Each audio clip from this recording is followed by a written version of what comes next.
Bom dia, bom dia, bom dia. Hoje eu quero repartir uma palavra muito interessante com a gente, que está lá em Romanos 12, no verso 3, que diz assim: com base na graça que recebi, dou a cada um de vocês a seguinte advertência: não se considerem melhores do que realmente são. Antes, sejam honestos em sua autoavaliação, medindo-se de acordo com a fé que Deus nos deu. E na Bíblia Mensagem traz um trechinho muito interessante que diz assim: o único modo de nos entendermos é pelo que Deus é e pelo que Ele faz por nós, não pelo que somos e fazemos por Ele. Eu quis trabalhar essa palavra hoje, repartir essa palavra, porque uma das maiores dificuldades que nós temos tido em cumprir o propósito de Deus está no fato de nós não fazermos uma autoavaliação equilibrada sobre nós mesmos. Isso passa por uma revelação do Espírito Santo dentro de nós. Por quê? A gente está sempre trabalhando nos extremos. A Bíblia aqui nos ensina a não nos avaliarmos como maiores, mas também não nos avaliarmos como menores. A gente tem um equilíbrio. E como que funciona isso? Aqui eu reconheço as minhas fraquezas, eu reconheço a minha baixa autoestima, eu reconheço o meu complexo de inferioridade, eu reconheço as feridas emocionais que eu carrego, que de vez em quando eu recebo um gatilho e elas vêm para fora, elas se manifestam. Eu reconheço todas as minhas fraquezas aqui. E aqui eu entendo que é uma oportunidade para Deus vir e completar isso aqui com a graça dele. Então aqui eu não me vejo como uma pobre coitada, eu me vejo nas minhas fraquezas como uma oportunidade para que Deus venha e derrame da graça dele e eu me beneficie da graça dele na minha vida, entendendo que é uma fraqueza, mas é uma oportunidade para a manifestação da graça de Deus. Aqui nesse outro extremo, eu tenho as minhas forças, os meus dons, as minhas habilidades, aquilo que eu sou boa, sabe? Aquilo que eu consigo realizar com eficiência, de uma maneira, sabe, prodigiosa. E aqui, nesse extremo, é um lugar que Deus entregou, Ele colocou algo dentro de nós, mas não para que a gente se sinta maior que ninguém. Não, Ele colocou algo dentro de nós para que nós sirvamos ao reino dele. E hoje a gente tem uma dificuldade muito grande nesses dois pontos aqui.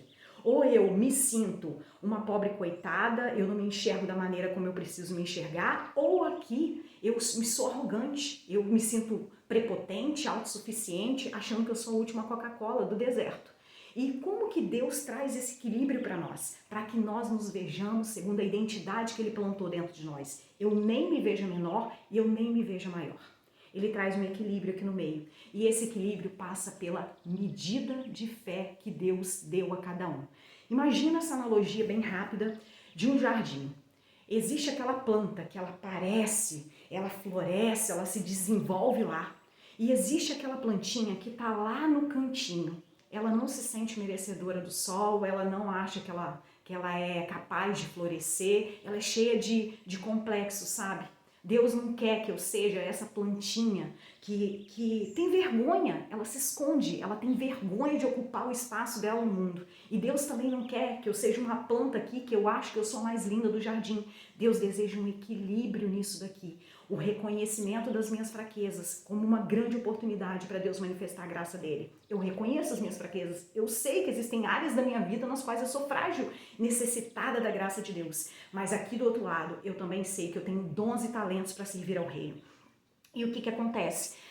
Deus, ele fala em uma das passagens sobre a gente ser uma candeia que não é colocada embaixo da mesa, é uma candeia que vem para cima da mesa. Para quê? Para eu aparecer e ser maior do que as pessoas? Não! Para eu trazer clareza, para eu trazer entendimento, para eu iluminar, para eu dar direção para quem está ao meu redor. É para isso. E como que eu encontro equilíbrio entre essas duas questões aqui? Na medida da graça de Deus, sabe?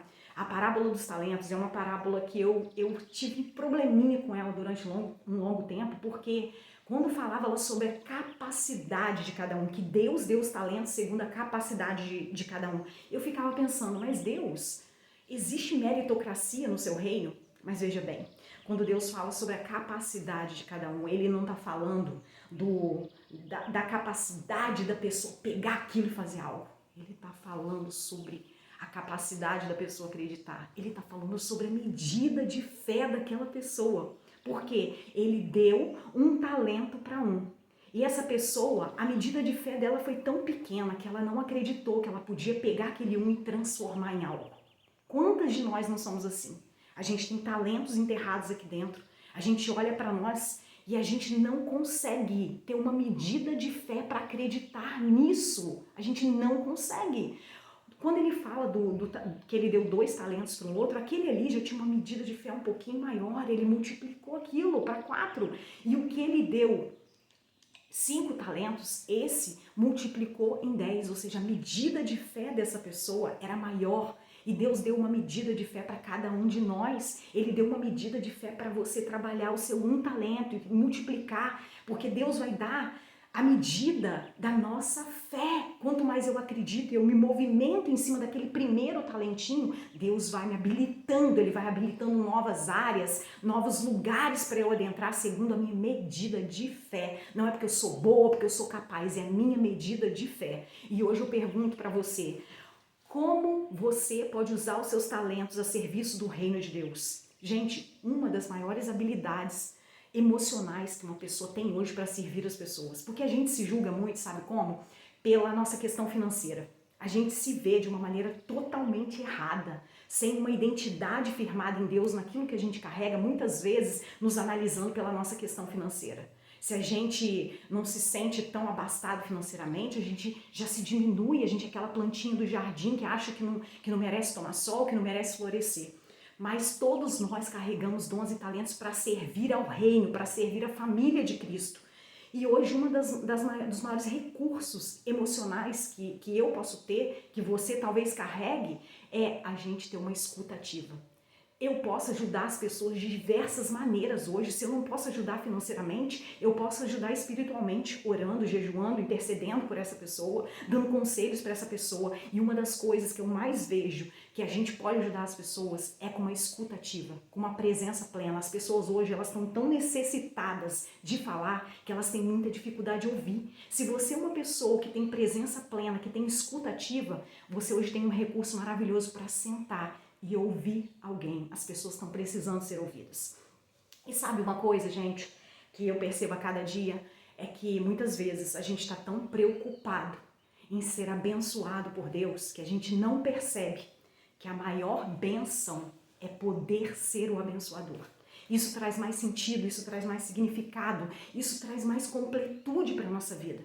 E eu encerro esse vídeo falando o seguinte: a maioria de nós vai chegar no final da vida arrependida, por não ter sido mais ousada, por não ter acreditado, por não ter tido uma medida de fé para pegar a farinha e o azeite e transformar em algo muito maior.